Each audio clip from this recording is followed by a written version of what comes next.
วันที่23พฤศจิกายน2018ทางแผนกเทคนิคยุทโธและแผนกก่อสร้างทรัพย์สินได้เปิดกองประชุมใหญ่ครั้งที่1ขึ้นเพื่อคัดเลือกเลขาน้อยพรรคสุดใหม่ฉะนั้นกลายเป็นประธานของท่านพันโทบุญเพ็งลาวิไลและให้เกียรติเข้าร่วมท่านพันโทสมคิดไสสงครามคณะห้องหัวหน้าห้องพลาธิการปกสแขวงพริกำไสได้ให้เกียรติเข้าร่วมในครั้งนี้และทางคณะห้องการเมืองก็ได้ให้เกียรติเข้าร่วมแม่นท่านพันโทคำไมแก่นคำจันทร์ท่านพันตรีบัวแก้วเวิงคำไสพร้อมด้วยคณะก็ให้เกียรติเข้าร่วมนอกนี้ก็มีทั้งสมาชิกพรรคสมบูรณ์สำรองก็ให้เกียรติเข้าร่วมอย่างพร้อมหน้า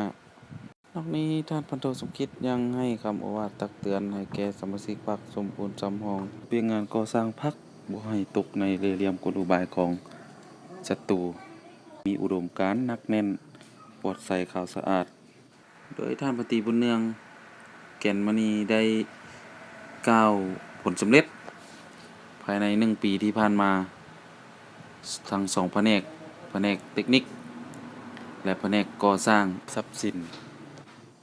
แม่นว่าเรื่องผลงานที่ญาติมาได้ภายใน1 ปีที่ผ่านมาความหมายความสำคัญระหว่าง2แผนกนี้แม่นการรับใช้การการรับใช้กรมกองซ่อมแปลง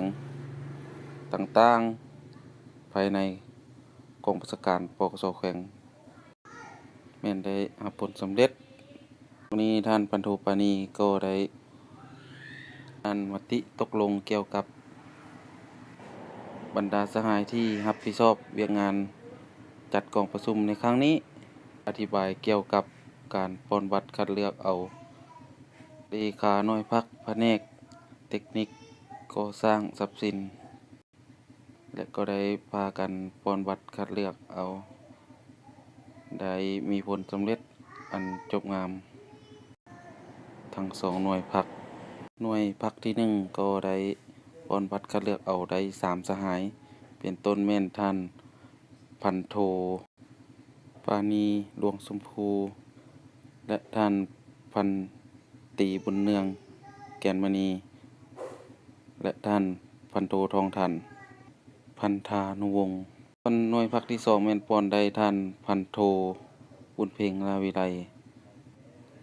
และท่านนายพจน์จิตตพงศ์ท่านนางบุญเพ็งแก้วยาวงศ์